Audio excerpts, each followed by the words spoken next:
Un voleur s'enfuit avec un panier de courses. Un autre agresse le personnel qui tente de s'interposer. Avec l'inflation, ces scènes sont de plus en plus fréquentes au Royaume-Uni. Alors des magasins s'en remettent à l'intelligence artificielle pour identifier les voleurs avant qu'ils n'agissent. C'est le plus du 20h. Dans cette supérette du sud de l'Angleterre, les vols sont quasi quotidiens. Dernier en date, ces deux hommes partis en courant. Dans ces deux paniers, il y en a bien pour 150 € de marchandises perdues.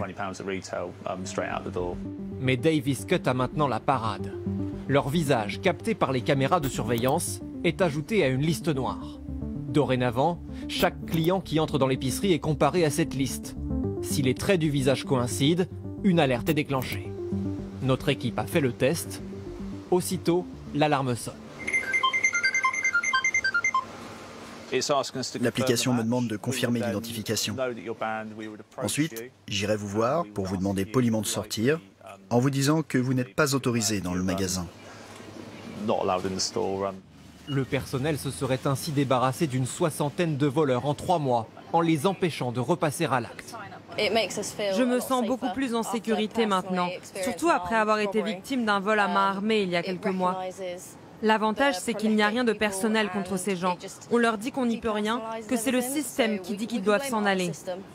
Dans certains cas, la base de données est même partagée avec les autres magasins du secteur. Les délinquants peuvent ainsi être bannis de plusieurs commerces pour une durée d'1 an. Les clients dont le visage est conservé quelques jours par le système sont partagés.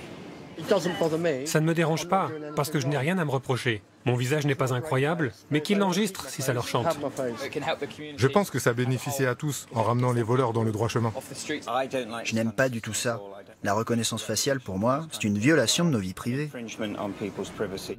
La société qui développe ce système revendique 600 clients au Royaume-Uni, grande chaîne comme petit commerce. Tout a commencé dans cet antique bar à vin de Londres.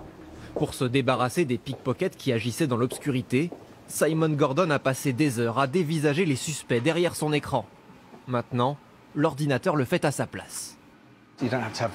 Plus besoin d'afficher des photos près de la caisse, toutes ces choses un peu problématiques.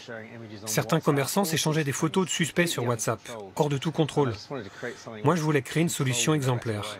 Faut-il pour autant confier cette activité sensible à une entreprise privée? Des militants s'en inquiètent. La police n'a aucun contrôle sur ces logiciels, donc rien n'empêche des innocents de se retrouver bannis de certains commerces.